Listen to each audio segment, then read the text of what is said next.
everyone, and welcome back to Moving Right Along, a Muppet movie podcast brought to you by toughpigs.com. It's the podcast where we have been watching Muppet Christmas Carol 2 minutes at a time and talking about it a lot. I'm your host, Anthony Strand. And I'm your other host, Ryan Rowe. And joining us today, we are thrilled to welcome a very special guest star.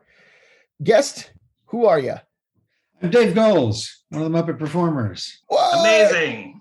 It's everyone. It's Dave Goelz. Wow. So today we are not discussing 2 minutes of Muppet Christmas Carol. We are discussing the entirety of Muppet Christmas Carol because, as everyone listening to this surely knows, Dave Goelz was there. Thank you so much for coming on the podcast. Oh, thank you. Nice to be with you guys. So we're just going to kind of have a loose, free-flowing conversation about the movie today.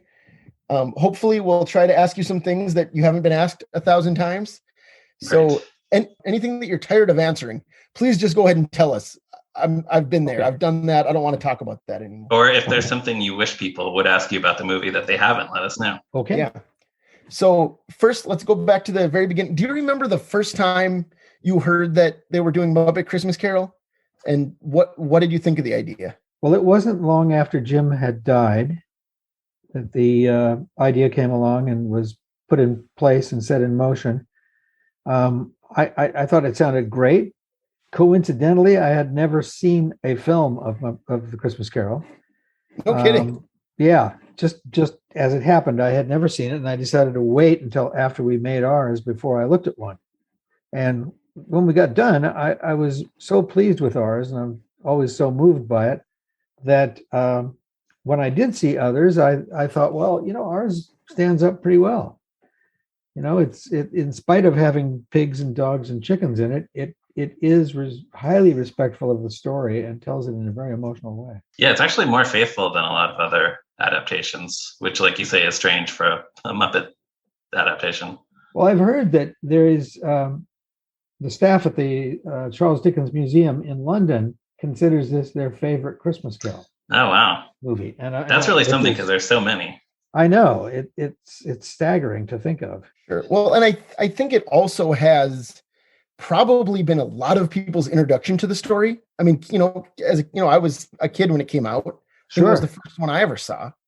So I think it's kept it alive for, obviously, whatever, A Christmas Carol's doing fine, but I think that Muppet Christmas Carol is something that keeps it in the hearts of a lot of people, Well, it does, and it introduces people to it, as you say.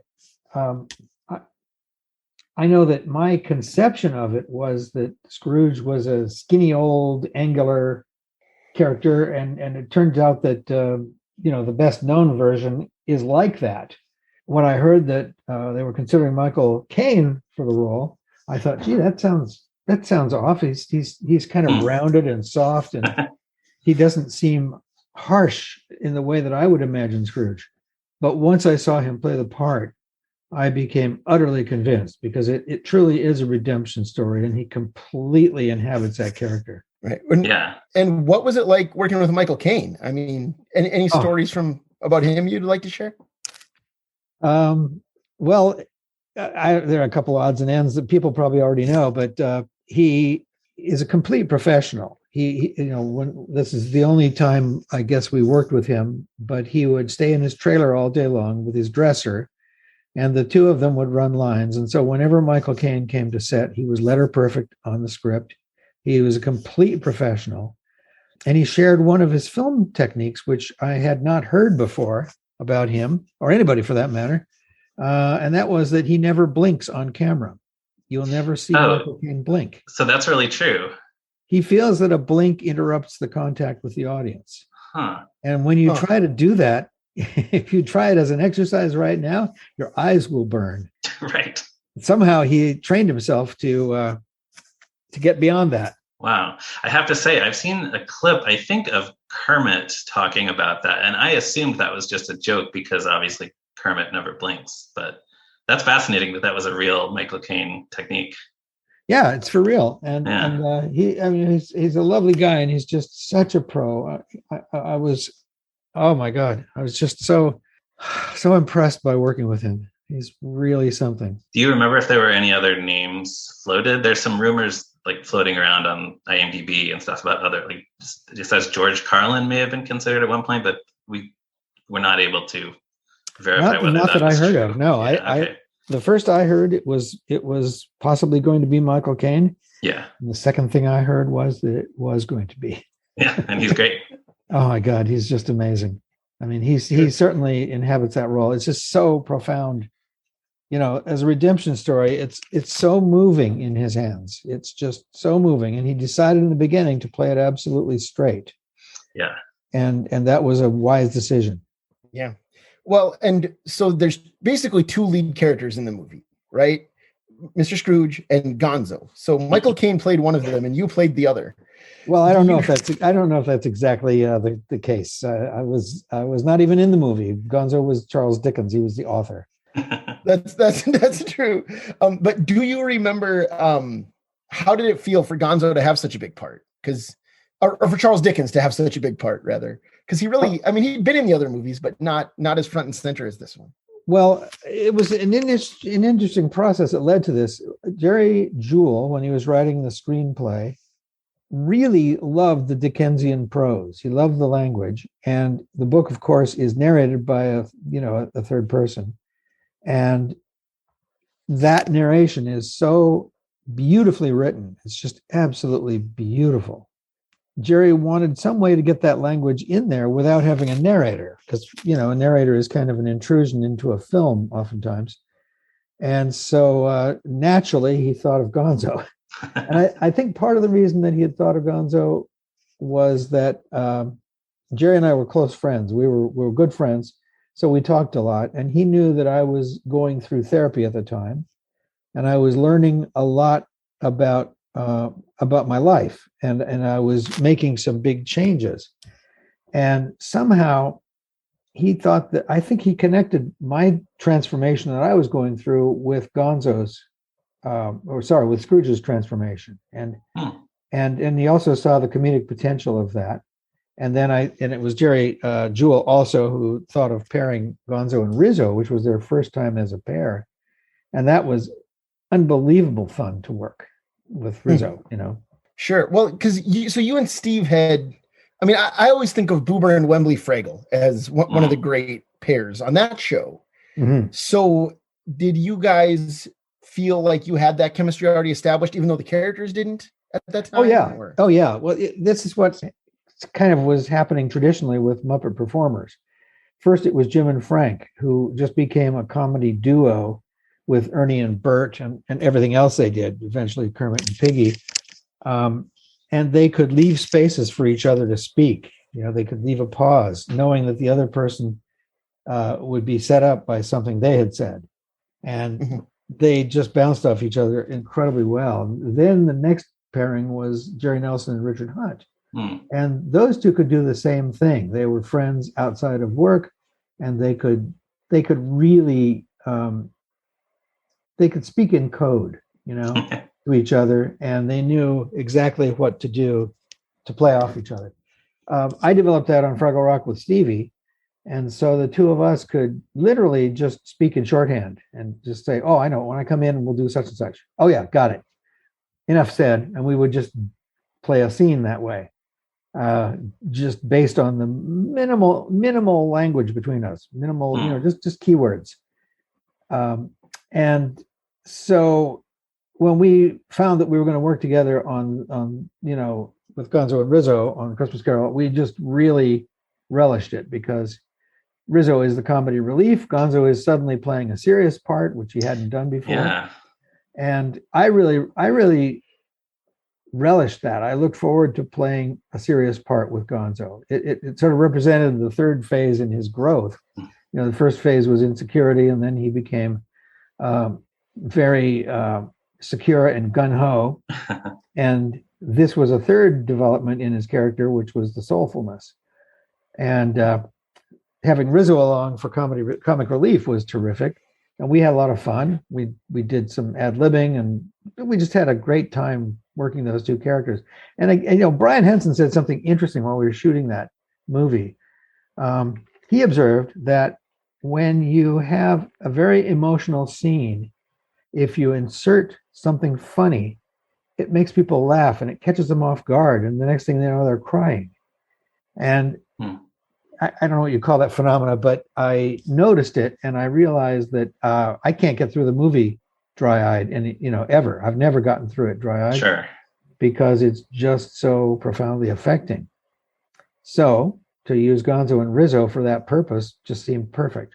There is a moment in one of the behind the scenes features where Brian Henson talks about the scene where Rizzo jumps off the gate, and then it turns out that he could have gone through the bars the whole time, and Gonzo says, "You are such an idiot." Brian Henson says that was all kind of made up on the set because they realized they needed a way to get Gonzo and Rizzo around to the other side of Scrooge's house. So did you just kind of ad-libbed all that? I can't remember came up with whether that on the spot. I think I think it was written that Rizzo was afraid to jump and Gonzo said he would catch him and he missed him.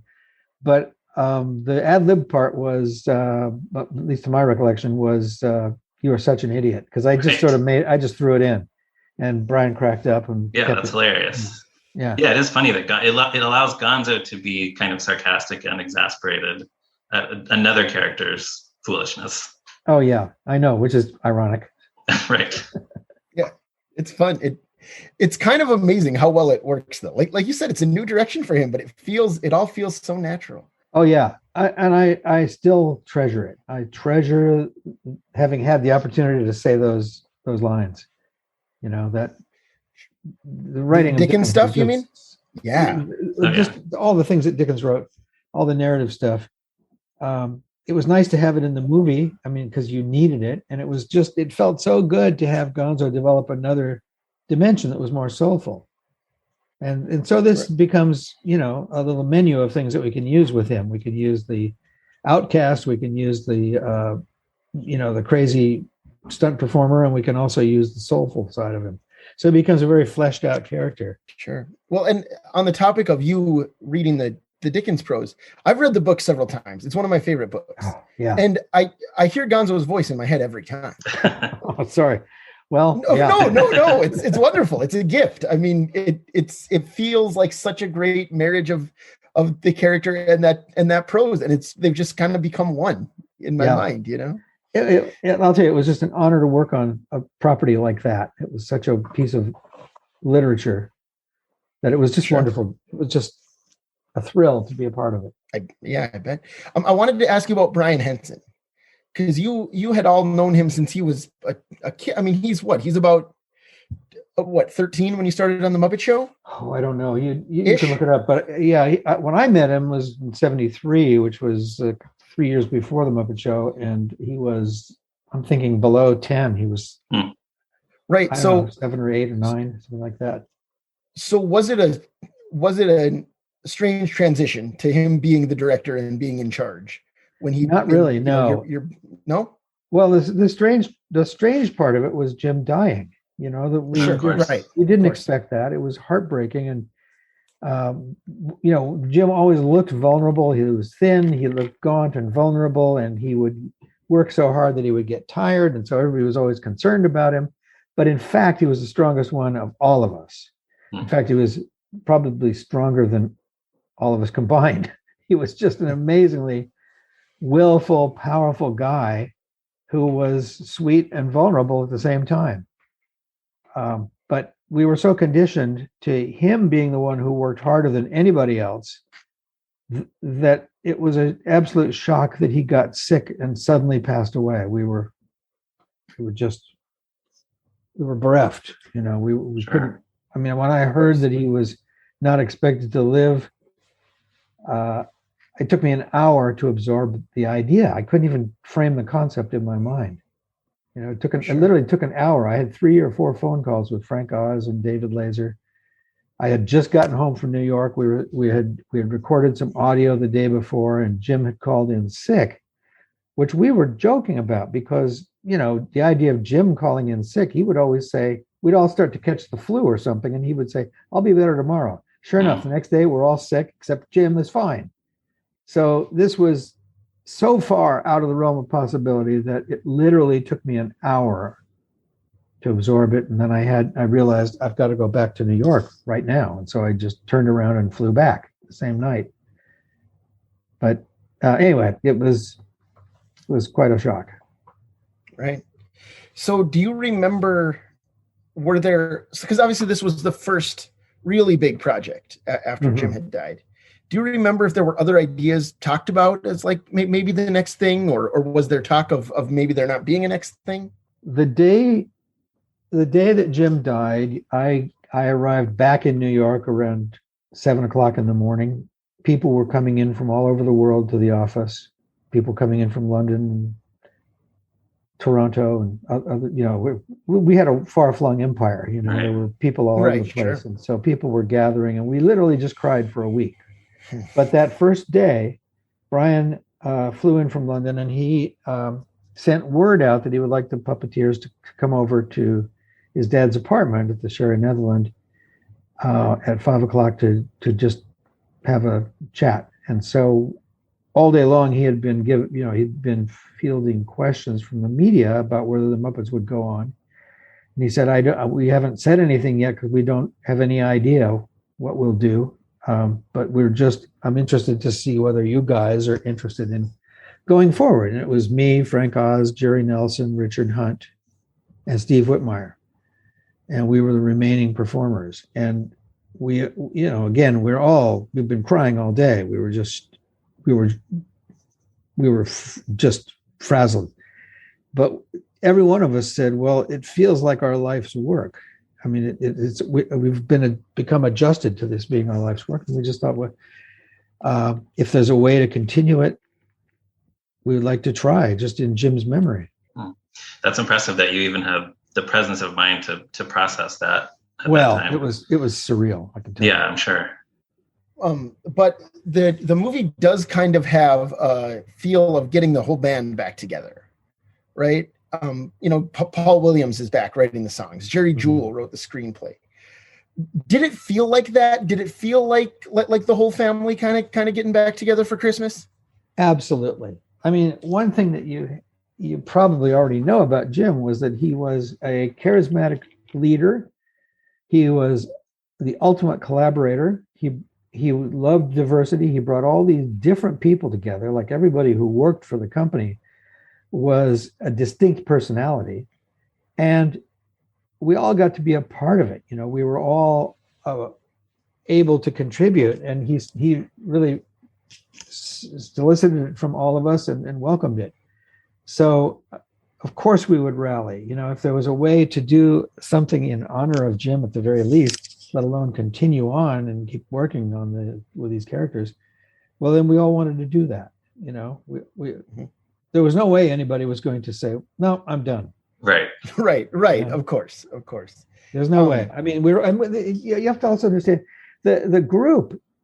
It's a combination of unlikely bedfellows, because we all were really different, and I'm talking about the whole company, licensing, publishing people, the performers, the writers, the workshop. Jim hired strong personalities. And so I was used to think, well, gosh, it's like I'm working in a zoo with a bunch of natural enemies. It's like we're on an ark here. And these people would kill each other in normal life, but somehow under Jim's leadership, we didn't kill each other. But we also found that people who weren't like us had something incredibly valuable to contribute and unique. Each person had something unique to bring to this enterprise. And, the end result of that, working on things together and enjoying the richness of all that diversity, it creates love. And we all just love each other. Which is strange. Sure. Some people were like oil and water. They wouldn't really seek each other out in a normal scenario. But because we worked together, we made things together, we are very aware of what each of the others can contribute. I think you do feel that love, especially in this movie, just because it's so heartfelt. Yeah. Yeah. I mean, it was, and I understand too, it was surreal to even be making a movie without Jim. Right. Like, here we found ourselves in London working with everybody that we had worked with before except Jim. So it felt good. It felt horrible. It was all of those things. Sure. Yeah, that makes sense. Thank you. Speaking of which, you took over Waldorf starting here, and you've talked about that before. But you and Jerry Nelson are both playing Statler and Waldorf for the first time. Did you talk about like how you were going to approach the characters, or was it just kind of intuitive? Well, let me correct you there. Actually, Jerry had played Statler in the very first time, in their very first appearance, which was in Sex and Violence with the Muppets. Yes, thank you for pointing that out and saving us a few Facebook comments. Yeah, but then what happened was, anything we can do to reduce the carbon footprint here. Right. But what happened was that when we went to do the first season of the Muppet Show, Jerry Nelson's daughter was ill, and he stayed back in the States to be with her. And so he didn't come over for the first season. And therefore, Richard Hunt took over Statler for that season and then just stayed with him until his death. Right. And at which time Jerry came back in. And of course, that was roughly the same time that Jim died. Jim and Richard passed away within a year of each other. So by the time we did this movie, it was Jerry Nelson doing Statler and me doing Waldorf, which still feels like I'm just, keeping him warm until Jim gets back.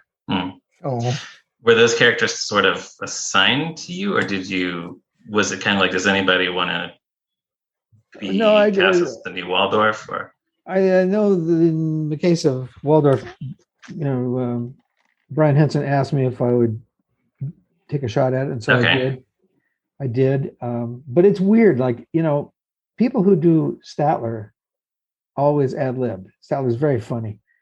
I don't tend to ad lib on set with Waldorf. I mean, their stuff is all written because it's highly structured material. You can't really ad lib it very easily. But I don't play around with Waldorf because I just don't. I feel like he's Jim's character, and it's weird because now I've done Waldorf longer than Jim did. Yeah, wow. Right. It just seems wrong to me. But here I am, and I still haven't taken ownership. Sure. Well, and in this one, you guys have a big song number. When I say you guys, I mean Statler and Waldorf. Yes. But Statler and Waldorf have the big Marley and Marley song. Yeah. What was that like, having a big movie song as Waldorf? Oh, I don't know. We were so used to doing music as part of our work in the Muppet Show and pretty much everything else we did that it wasn't anything out of the ordinary to have a song. I remember talking to Paul Williams about it when he was working on the song, and actually just after he delivered it, we had a conversation, and he was really excited about the "woo" line in the song because he thought kids would really enjoy this little scary sound. And it's just a signature part of the music, But Paul is like that. He's just channeling.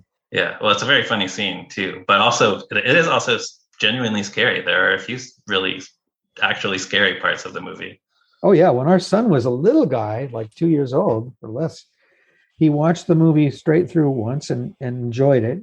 And then the next time we watched it with him, which was maybe a year later, the transition of the doorknob to Statler's face scared him so much that he just backed up and he was going to go. I thought he was going to go right over the couch and off the bat. Oh, no. He was so terrified at that point in his life by that shot. And then he didn't want to watch the movie for a while after that. Yeah, that's spooky. Yeah. We mentioned in our email exchange before this recording the deleted song "Room in Your Heart" that the Bunsen and Beaker sang, and you said you sort of didn't even remember that one. I forgot that it wasn't in there. I mean, look, it's weird. I tend to look forward and I look around. Oh, absolutely. I don't look in the past too much, so I don't particularly watch our old stuff very often. Right, and so considering that one is not even in the movie, it makes sense that it wouldn't stick with you. Well, I guess it's a little embarrassing, but I was actually surprised because I remember the song, I remember recording it. I just had forgotten it was in the movie, and I've watched the movie 10 times at least. Right. Sure. But do you have any thoughts about Bunsen and Beaker's part in this? It's such a change for them. They're not doing comedy; they're playing these very like cheerful charity work. They're collecting for charity. Yeah. Yeah. Well, I guess if I'm not mistaken, we did 2 films that were from classic literature where the characters were playing roles, and I really loved that. I loved it for both those films. The second one was Treasure Island, and maybe we've done others. I don't remember. Well, you did the Wizard of Oz TV movie. Yeah. I don't know. I wouldn't count that too much. That was too far from the original. Sure. But in these two cases, we really respected the material, and I think did justice to it. It was a pleasure. I would relish the chance to do that again, because it stretches the characters. You take the essence of a character and match it up to a role in the film that feels like it's a fit. And then when you start playing it, you find other parts of that character that you wouldn't normally encounter. So I really love that. I'm all up for doing more of those. I guess it's kind of similar to what happened with Gonzo, where it's you're seeing new sides of Bunsen just in this one little scene. Mm-hmm. Oh yeah, I mean, and it's so much fun too. Like Bunsen said, he's trying to get a donation from Scrooge, and he says, "What may I put you down for?" And I think Bill Barretta was doing the right hand of Bunsen in that shot. And Bill just added this little thing. Bill's an amazing right-hander, and it fell at the right spot in the dialogue, and it was just a perfect Bunsen move. And we look for little details like that in all of our performances. Sure, and for the audience's benefit, our listeners' benefit, Dave did a little curly cue with his finger, like Bunsen. I'm sorry. Of course, I'm looking at myself. No, good thinking. Yeah, just these little delicate finger acting moves. Oh yeah, and there was, like in Treasure Island, there were two moments that were both Bill Barretta. One was with Bunsen during the big musical number on the ship, where Cabin Fever, they're becalmed, and then they start dancing, and it all just becomes a bunch of hubbub, and there's a wild music playing. And I asked, I don't remember whether I did the left hand and Bill did the right. I think that may have been what we did, but we just sort of clasped our hands together like you would make a steeple. And then Bunsen's dance was that he would wind along with his hands pointing in different directions in sort of an S shape and follow his own hands. And that was his dance. And Bill and I both got a big kick out of it, because it's a very Bunsen-y thing to do, is take a really close-up look at what a dance could be based on two fingers, right? It's just so ridiculous. And so we had fun with that. And then there was another moment that didn't involve me, but it was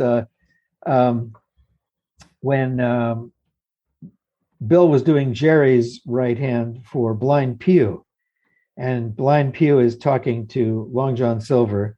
I'm sorry, I'm switching off to another movie. You cut it out. We love hearing all this. Yeah. But when at one point, Blind Pew is trying to sort of seduce Long John into some idea. I can't remember what the script was exactly, but Bill, doing the right hand, took a lock of Long John Silver's hair and just twirled it around his finger, which was just inspired. This is right-handing at its best, and it can be a really high art form, even though it's thought of as a beginner's job. Right. When you get somebody who's a master like Bill, adding that kind of texture and detail, it's just brilliant. And of course, Jerry Nelson knew that, and he just said, "Do whatever you want," But it was, oh God, it was just perfect. So, have you heard the fan rumor that Beaker is flipping Scrooge the middle finger as they leave the house in that scene? No. First of all, I'm not on the internet in any capacity except Zooms and emails, so I don't know about that. I don't follow social media at all. Okay. Yeah, I'm pretty sure people are just misinterpreting, because I guess Beaker only has 4 fingers. Right. Yeah, so I'm pretty sure it's his index finger. Yeah, but people mistake it for his middle finger. Also, people just want that. What's that? Right. I said also people just want, like, oh, there's secretly dirty stuff in the movie, or whatever. It's hardly ever happened, and the reason is that it's too easy to do that. Sure. It's not respectful to the characters. It comes up from time to time where somebody who is not experienced writing for us will think, "Oh, I've got to make this more adult, and I've got to add something that's a little off color here." But it's a crutch. Right. We can very easily make them as blue as you want, and you get a few cheap, easy laughs. Right. But The bigger challenge is to make them work as characters, make them funny, make them heartfelt, make them touch the audience while you're not offending people. You're not offending anyone. And some of the best Muppet stuff can appeal to adults without being vulgar. Absolutely. Oh, yeah, absolutely. Because it's character work, really. It's just character work. The other your other big character who's in the movie is Zoot, who has, I guess, one big scene at the Fozzie Christmas party. Did you guys approach the Electric Mayhem any differently? Like being the Victorian era Christmas band or what? I mean, like, was that anything? I don't know. They were in costume. They were in period costumes. I don't recall enough about that. It was sort of like an added detail in the film to see those guys there at the party. But I don't have a recollection of thinking about it beyond costume, you know. And of course, that wasn't my job. The workshop, right. Amazing costumes for the movie. And I guess actually, Animal is the only one that has any lines, right? I think so. I think that's right. I haven't seen it in quite a while now. Yeah, sure. Right. Yeah. Zoot has a line in Treasure Island. He says, "I don't get it. Are we with the Pirates of the Frog Captain?" Oh yeah. Yeah. Well, the story with Zoot was I always on the Muppet Show tried to give Zoot's lines to Floyd because I was 27 or 28, and I knew I was playing a guy. I thought of Zoot as a 50-year-old burnt-out sax player who lives in a transient hotel. You know, and he just is on the road all the time. He's never had a place to live, and I just couldn't relate to that. I just thought, I'm not that guy. I'm not old enough to be playing Zoot.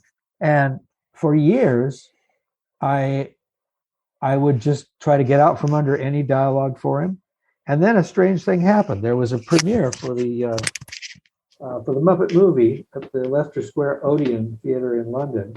And afterward, there was a party at the Cafe Royale. And I was standing at the party, and this little guy in a gray suit came running up to me. He was maybe like 8 inches shorter than I was. And he said, "Hey, they tell me you're the guy who does Zoot." And I said, yeah. And he said, "Well, man, I tell you, I've known so many sax players just like him. He's an incredible character." He said, "I'm Sammy Caine." And he was no kidding. The great Sammy Caine, songwriter of like half the things we grew up with, half the things Sinatra sang. And I just absolutely fell over. Yeah. I just absolutely fell over. I couldn't believe that he knew this guy that I was trying to avoid doing. You know? Well, so you were doing something right. I was doing something accidentally right. Wow. Anyway, but now we're going to be doing a series with the Mayhem Band, and I have something in mind for Zoot that will be, I think, interesting to try. I can't tell you much about it. I can't tell you anything about it really yet, but stay tuned. Yeah, we're looking forward to that. Yeah, I have something in mind that I think will be consistent with his character as we know him, but will also open him up a bit too. Cool, great. What a fun tease! I'm so excited. Yeah. So you do have another character in the movie that was new to the movie, and that's Bettina Cratchit. Bettina and Belinda are these ridiculous pig twin sisters, I guess, of Kermit and Piggy's. Bettina and Belinda were Steve and I making fun of Frank. Right. They were trying to make little girl versions of Miss Piggy's voice, and also there was something about repeating each other's lines. I can't remember exactly what it was, but either that was written or we just added it to further try to further humiliate Frank if possible. Oh, is that in when Piggy is giving the toast and they're repeating what she's saying? Oh yeah, that's right. Yeah, that's very funny. Yeah. Yes, I can almost remember that dialogue, but not quite. And also I think it's one of the funniest moments in the movie when Piggy can't tell the two daughters apart. Oh yeah. And then she calls the other one Bettina or whatever, and then you in this like high pitched, funny rugby tigerish voice say, "I'm Bettina." And I think it's so funny because it's like you say, it's you making fun of Frank, and you can tell. Like I love it. I think it's so funny. Oh yeah. Well, a lot of what we did was play. Almost all of it was play, and this had become because Jim liked play. speaking of Frank, he's not in the movie a whole lot. Was the mood on the set different when he was there? Are you trying to get me into trouble? Oh no! I didn't mean that in a bad way. Well, we've heard stories about like when the few days that he was on set for Muppets from Space, because he was busy with other projects, like he would show up and like a sort of hush would fall over some of like the crowd of puppeteers. Oh, like that might have been true of the extra puppeteers who didn't work with him all the time. Right. That was it. Yeah. Right. Yeah. We didn't mean you and Jerry. No. Yeah, that was the case on Muppets from Space. He was busy with other things, and he came in for a week or two here and there, once or twice. And on this movie, though, he was an executive producer of Christmas Carol. Right. And so he was there for the entire time, and he was helping Brian and lending his experience. Okay, that's good to know. I mean, because Piggy, I mean, Fozzie kind of has one scene. Sam has one scene. Piggy's in it a little bit, but you know what I mean? Like his characters aren't on screen all that much. So I think it was fortuitous. It was just fortuitous. I mean, Sam's scene is something that I always anticipate when I watch the movie, because of his reading, the genius of having Sam just get all excited about business. Right. Yeah, it's great. Such a good thing for a capitalist like Sam. He was just relished it. It was so exciting to him. And, this was something that was in the script, and it was fairly innocuous. Most performers would have just delivered it as a normal line, but Frank saw the character in it and brought it. Oh, yeah. Yeah, he really turns it into something funny. But it does seem like all of you, the core performers, are like, I guess this is what you usually do, is you're all also playing whatnots and chickens and rats and fruits and vegetables throughout the whole thing. Were there any of those that were particularly memorable that you can remember? Oh, I don't know. There were the pigs on the street in the opening shot. They've just finished breakfast, and I think I ad-libbed something about what do we do now, and I said, well, let's have lunch, right? And so that seemed like a good pig thing, so that stayed in.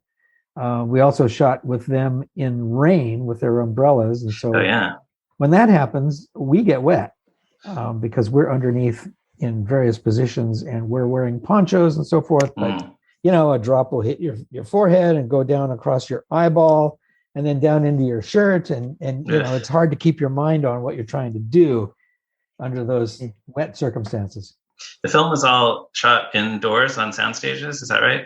Yes, entirely in a created environment. Zal Strasvik was the set designer. He was somebody that we'd worked with before in Toronto, and just a wonderful guy, and also a really erudite scenic designer. He sort of created this world that was scaled in such a way that the puppets could inhabit it, but also adults like Scrooge could inhabit that world. It was a little smaller scale. It made Scrooge look like a more of a looming figure, but it was Dickensian London, but the architecture was a little wonky.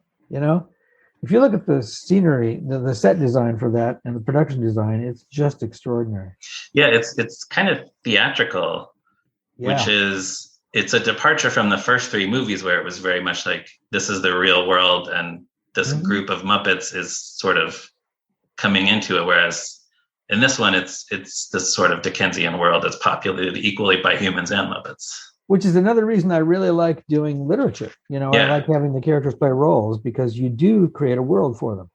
Right. The big question when we did the first three movies was, can we take these Muppet characters outside of this Muppet theater into the real world, and what will they look like? Will they look like dolls, or will we believe them?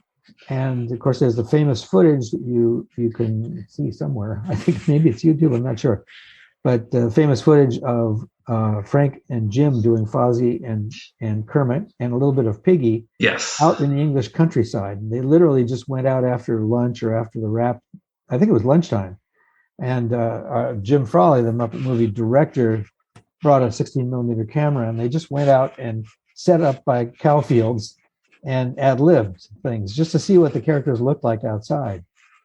And it was kind of fun, and it seemed to work okay. So that's what propelled the next three films. But this film really needed to be in its own special world because it was a historical period film. Yeah, and it works really well. And I guess it's a similar kind of thing in Treasure Island too, now that I think about it. It is. Absolutely. That was all done. Those were all shot on the stage. All right. Well, we have, I think, covered most of the major topics we wanted to talk about.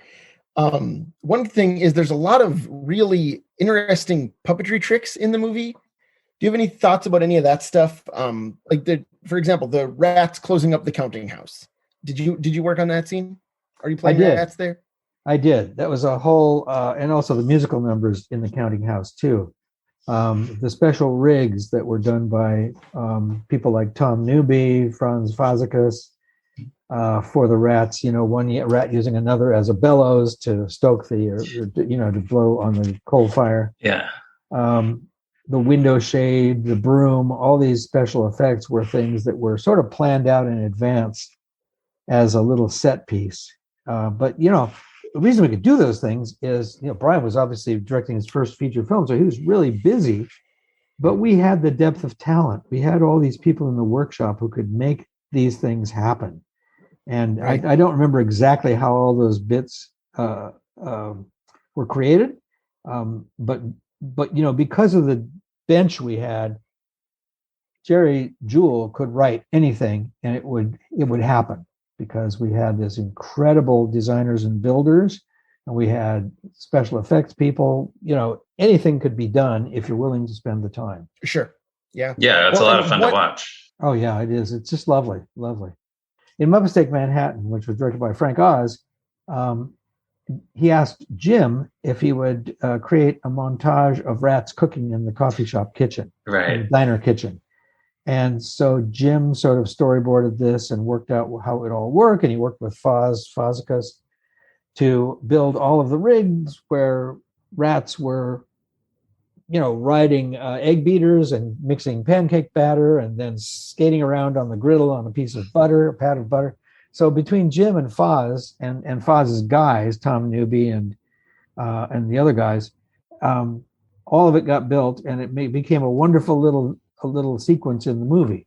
And so in this case, having the rats close up the counting house was a sort of a similar little piece. Yeah, it feels like kind of a sequel to that. Yeah. And again, as you said earlier, this was all of the Muppet people coming back together, longtime associates, colleagues who worked together over and over for many years.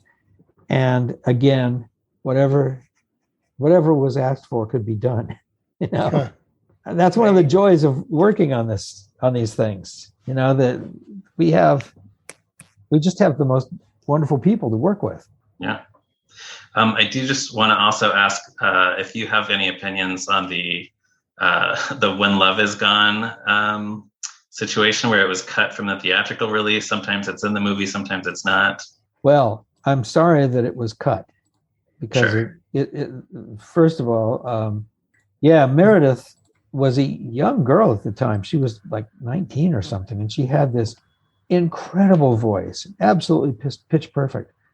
And the song was a profound song of loss written by Paul Williams. It was absolutely all perfect. But then for some reason, I think possibly the Disney folks felt that kids would get bored. That's what we've heard. Yes, the plot slowed down. It's one of those decisions that gets made later when I'm off doing something else. I don't know how it happens, but it was really, really sad to see it go. And whenever I do see it, I'm happy because it's a beautiful song and it's beautifully performed. And, it's also Michael Caine's acting once again that is absolutely earth-shattering. He learned how to cry, and he can keep his eyes from blinking, and he can also really cry on command. And he's a master of eye control. Yeah, apparently it's just a powerful scene, and I'm always happy when it's in. Yeah, I think just maybe in the past year, Brian Henson said they had relocated the master for that, so it'll be restored for the Disney Plus version, hopefully at some point in the future. Good. So, I hope so. Yeah, a lot of people looking forward to that. Yeah. The other thing is in the opening credits, the great Gonzo as Charles Dickens comes up in the opening credits. Do you remember do you know how that happened, that the characters are credited like they're actors in the movie? It was written that way. Yeah. So is Jerry Jewell, you think? I don't remember how that decision got made. That would be Frank Oz too, as executive producer. Just the particular way of crediting on our movies is always part of the creation of the movie. And I don't actually have a story for you about that. I don't know. Sure. Okay. Sure. Yeah, we were just curious. Just curious in case you did. I'm just hypothesizing, but it might have been used. It might have been done that way because otherwise we wouldn't know that Gonzo was Charles Dickens. The whole scene was written with Rizzo saying Mr. Dickens and introducing Gonzo and vice versa. Right. So, they never say Gonzo. Yeah. Right. Yeah. We had to establish. I know that would have been one of Jerry's missions, is to establish that this isn't Gonzo. This is Charles Dickens. Yeah. Right. So that brings us down to the end, I think. But are there any other thoughts you have about Muppet Christmas before we go? Well, it is my favorite of all of our movies because I think it's about such a powerful subject. It's a redemption story. It's philosophically aligned with everything that Jim believed and that our whole organization believes, which is all of these values about tolerating each other and supporting each other, and growing. And I just think it has a wonderful message. I don't have a very coherent answer for this, but I really love this piece of literature, and I love the fact that we got to do something profound, that had a real serious meaning. Sure. Yeah, and we all love it too. Yes, yes, it's a must see every Christmas season. Yeah, I feel that way. I feel that way about Emmet Otter too. Oh yeah. I love Emmet Otter. These are two of my favorite things. Sure. I would love to keep you here and ask you a bunch of questions about playing the fish in that special. But we've probably maybe taken we'll do up another one of time. these about that, because that was a wonderful moment in time. That was after our first season of the Muppet Show. It was a period of growth for me because suddenly I was able to ad-lib with Wendell Porcupine in character. I had built some of the characters for the movie. So it meant a lot to me to be a part of it. But I think it was also, again, it was a piece of literature. It was a children's story by Lillian and Russell Hoban. Right. And a beautiful, beautiful story that paralleled The Gift of the Magi. So again, it was another piece of literature that was profound. And while we could be funny, we could also deliver something that's very heartfelt. And that was a big part of the Muppets, to be able to play a sweet story for real and to be innocent, So yeah, let's have another one. We'll talk about that. Absolutely. It's the 45th anniversary this Christmas. So be a perfect time. Oh wow. Is it really 70? It was but thank you. 77, right? Yeah. I think so. Yeah, so that's 45.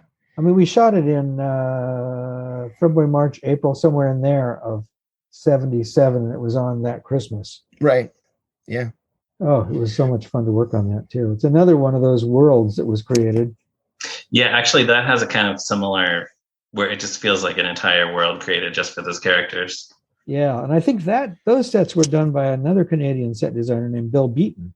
I think Bill did that one. And again, it's all of a piece. The buildings are in scale to the characters. We had the river. The river went all the way across Studio D at CFTO in Toronto. The seasons changed during the thing. We shot. We shot for, I guess, about a week in fall. It was set up as fall with the lighting and the plants and everything. And then over the weekend, it was redressed to winter, which is how we shot the rest of that outdoor set. And oh man, I just have such feelings for that piece. Oh yeah. I think I like the ones that have real legitimate emotion. Sure. Yeah, that's something the Muppets are really good at. Yeah. Oh, what an honor! I tell you, so lucky to have been able to do this. Well, and I mean, we appreciate it so much. And when I say we, I mean the entire audience. Oh yes. It's like I mean, thank you for coming on our podcast today, but thank you more for all the wonderful entertainment over the years. Yeah, really. Well, absolutely. You know what? I want to not just thank you two, certainly want to thank Ryan and Anthony, but I want to thank all of our audience for this wonderful career, because, you don't get to do this unless people are watching. And that was just the biggest and most wonderful serendipity of my life, except for having kids. Sure. Well, that's a perfect note to end on, I think. Thank you so much for joining us, Dave. Thank you, It was guys. really a thrill. Yes, thank you. You're always in our hearts, and even though you never hear from me, I want you to know that I'm always watching, and I'm always appreciating what you do. No, thanks. Thank you so much. And listeners, we'll be back with another regular episode next week. But in the meantime, you can check out Tough Pigs on the internet, Facebook, Twitter. We're all over the place. Unlike Dave, we're on every social media. You can support us on Patreon if you feel so moved. You can email us here at the podcast at movingrightalong@toughpigs.com. You can follow Ryan on Twitter at @MeRyanRowe. You can follow Ryan on Letterboxd at Movies Are Neat. And you can follow me on Letterboxd at Zeppo Marxist. And thanks to everyone out there for listening. See you right back here next week for another episode of Moving Right Along. Goodbye. Goodbye.